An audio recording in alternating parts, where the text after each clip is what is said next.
পারস্য উপসাগরের জলরাশি আবারও উত্তাল। মধ্যপ্রাচ্যের আকাশে যুদ্ধের কালো ছায়া আরও গাঢ় হচ্ছে।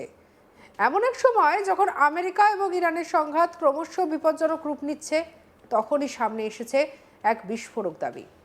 ইরান বলছে তাদের নৌবাহিনীর ড্রোন এবং ক্ষেপণাস্ত্র হামলায় আমেরিকার অত্যাধুনিক বিমানবাহী রণতরী ইউএসএস আব্রাহাম লিঙ্কন টার্গেট হয়েছে। শুধু তাই নয়, ইরানের দাবি অনুযায়ী এই আঘাতের পর যুদ্ধজাহাজটি দ্রুত এলাকা ছেড়ে পালাতে বাধ্য হয়েছে। এই দাবি যদি সত্য হয় তবে তা মধ্যপ্রাচ্যের চলমান সংঘাতের গতিপথ বদলে দিতে পারে। কারণ একটি বিমানবাহী রণতরী শুধুমাত্র একটি যুদ্ধজাহাজ নয়, এটি এক চলমান সামরিক ঘাঁটি, এক ভাসমান শক্তি কেন্দ্র। আর সেই শক্তি কেন্দ্র যদি হামলার মুখে পড়ে তাহলে তার রাজনৈতিক এবং সামরিক বার্তা অনেক বড়।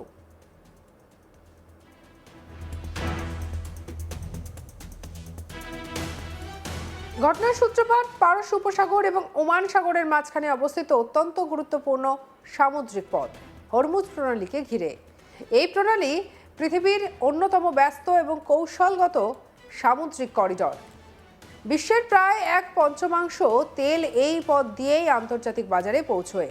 তাই এই অঞ্চলকে কেন্দ্র করে যে কোনো সামরিক উত্তেজনা গোটা বিশ্বের জ্বালানি বাজার এবং অর্থনীতিকেই প্রভাবিত করতে পারে।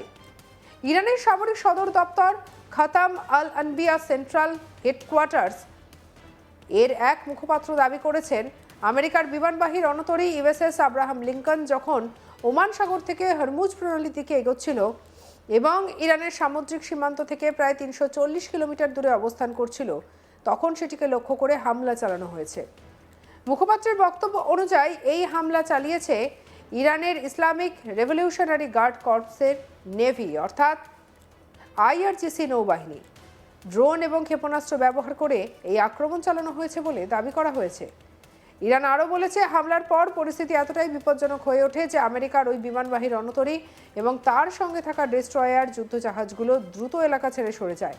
তাদের দাবি, জাহাজগুলো এত দ্রুত গতিতে পালিয়ে যায় যে কয়েক ঘন্টার মধ্যেই তারা ওই এলাকা থেকে 1000 কিলোমিটার দূরে চলে যায়। তবে এই দাবির পক্ষে এখনো পর্যন্ত কোনো দৃশ্যমান প্রমাণ আসেনি সামনে।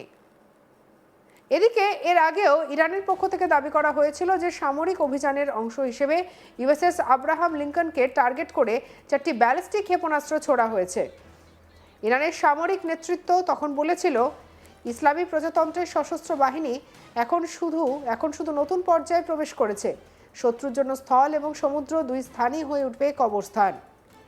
আর এই ভাষা থেকেই বোঝা যায়, সংঘাত এখন আর শুধু কূটনৈতিক পর্যায়ে সীমাবদ্ধ নেই, তা সরাসরি সামরিক শক্তি প্রদর্শনের দিকে চলে যাচ্ছে।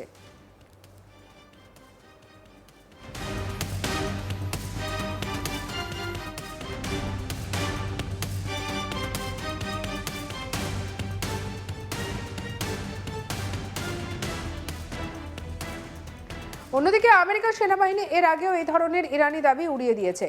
তাদের বক্তব্য ছিল, ইরান যে ক্ষেপণাস্ত্র বা ড্রোন হামলার কথা বলছে সেগুলো কখনোই বিমানবাহী রণতরীর কাছাকাছি পর্যন্ত পৌঁছতে পারেনি। এইবারও আমেরিকার পক্ষ থেকে এখনো পর্যন্ত আনুষ্ঠানিকভাবে কোনো প্রতিক্রিয়া জানানো হয়নি। তবে সামরিক বিশ্লেষকরা বলছেন, যদি সত্যিই এমন কোনো হামলা হয়ে থাকে তাহলে তা খুবই গুরুতর ঘটনা। কারণ ইউএসএস আব্রাহাম লিঙ্কন শুধুমাত্র একটি যুদ্ধজাহাজ নয়, এটি আমেরিকার নৌবাহিনীর অন্যতম শক্তিশালী বিমানবাহী রণতরী। এই জাহাজের ডেকে একসঙ্গে 80টিরও বেশি যুদ্ধবিমান, ফাইটার জেট এবং হেলিকপ্টার মোতায়েন করা যায়। এগুলোর মধ্যে রয়েছে অত্যাধুনিক স্টেলথ যুদ্ধবিমান, নজরদারি বিমান এবং ইলেকট্রনিক্স যুদ্ধবিমান। এই বিশাল জাহাজটির দৈর্ঘ্য প্রায় 330 মিটার, প্রায় 3টি ফুটবল মাঠের সমান। এর ভেতরে প্রায় 5000-এরও বেশি নৌসেনা এবং বিমান সেনা সদস্য কাজ করেন। এটি কার্যত একটি ভাসমান শহর। তাই এমন একটি জাহাজের ওপরে হামলার দাবি স্বাভাবিকভাবেই আন্তর্জাতিক মহলে উদ্বেগ তৈরি করেছে। এই সংঘাতের পেছনে রয়েছে গত কয়েক সপ্তাহ ধরে ঘটে যাওয়া একাধিক নাটকীয় ঘটনা। ফেব্রুয়ারি মাসের শেষ দিকে আমেরিকা এবং ইসরায়েলের যৌথ হামলায় ইরানের বেশ কয়েকটি সামরিক ঘাঁটি এবং কমান্ড সেন্টার লক্ষ্যবস্তু হয়। সেই হামলায় নিহত হন ইরানের সর্বোচ্চ নেতা আয়াতুল্লাহ আলী খামেনেই এবং আরও কয়েকজন শীর্ষ সামরিক কর্মকর্তা, এমনটাই দাবি করেছে ইরান। আর সেই ঘটনাই মূলত সংঘাতকে নতুন মাত্রা দিয়েছে। এর প্রতিশোধ হিসেবে ইরান একযোগে শত শত ক্ষেপণাস্ত্র ছুড়ে দেয় মধ্যপ্রাচ্যের বিভিন্ন স্থানে অবস্থিত আমেরিকা এবং ইসরায়েলের সামরিক ঘাঁটির দিকে। আর সেই তালিকায় ছিল বিমানবাহী রণতরী ইউএসএস আব্রাহাম লিঙ্কন। ইরানের সরকারি সংবাদ মাধ্যম তখন জানিয়েছে ওই জাহাজের দিকে 4টি ব্যালিস্টিক ক্ষেপণাস্ত্র ছোড়া হয়। যদিও আমেরিকার সেন্ট্রাল কমান্ড দাবি করেছে ওই ক্ষেপণাস্ত্রগুলি জাহাজের কাছাকাছি পর্যন্ত পৌঁছতে পারেনি। এই দ্বন্দ্বপূর্ণ দাবির মাঝেই এখন সামনে এসেছে নতুন এই ড্রোন হামলার ছবি।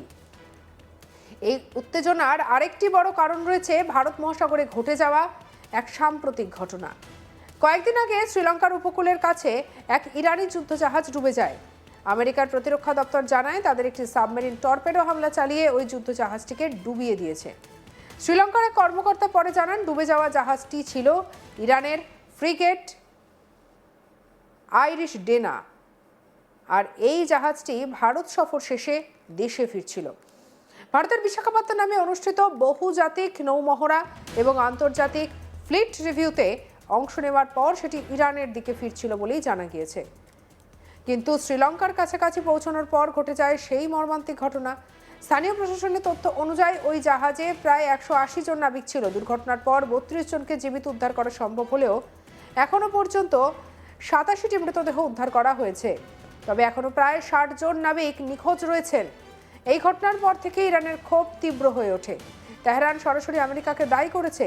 বিশ্লেষকদের মতে এই ঘটনাই হয়তো পরবর্তী হামলার মূল কারণ হয়ে দাঁড়িয়েছে।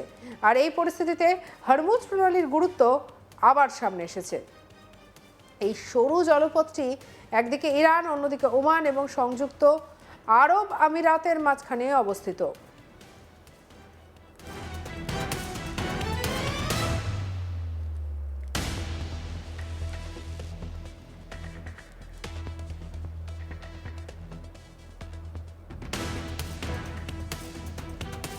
বিশ্বের তেলের বড় অংশ এখান দিয়েই যায়। এখন যদি এই পথ বন্ধ হয়ে যায় তাহলে আন্তর্জাতিক বাজারে তেলের দাম আকাশ ছোঁয়া হয়ে যেতে পারে। বিশ্ব অর্থনীতি বড় ধাক্কা খেতে পারে, কারণ ইতিমধ্যে ইরান হুমকি দিয়েছে প্রয়োজন হলে তারা হরমুজ প্রণালী বন্ধ করে দেবে। তবে আন্তর্জাতিক বিশ্লেষকরা বলছেন এমন সিদ্ধান্ত নিলে তার প্রভাব শুধু আমেরিকা বা ইউরোপের উপরই পড়বে না, তার প্রভাব এশিয়ার দেশগুলির উপরও পড়বে। ভারত, চীন, জাপান এই দেশগুলি মধ্যপ্রাচ্যের তেলের উপরে ব্যাপকভাবে নির্ভরশীল। আর তাই এই অঞ্চলের প্রতিটি সামরিক ঘটনা খুব কাছ থেকে নজর রাখছে দিল্লি, বেজিং এবং টোকিও। অন্যদিকে আমেরিকাও এই অঞ্চলে তার সামরিক উপস্থিতি বাড়ছে।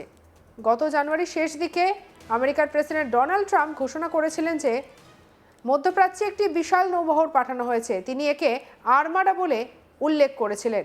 সঙ্গে রাখুন আজ তাক বাংলাকে। পরবর্তী আপডেটের জন্য সাবস্ক্রাইব করুন, লাইক করুন, শেয়ার করুন।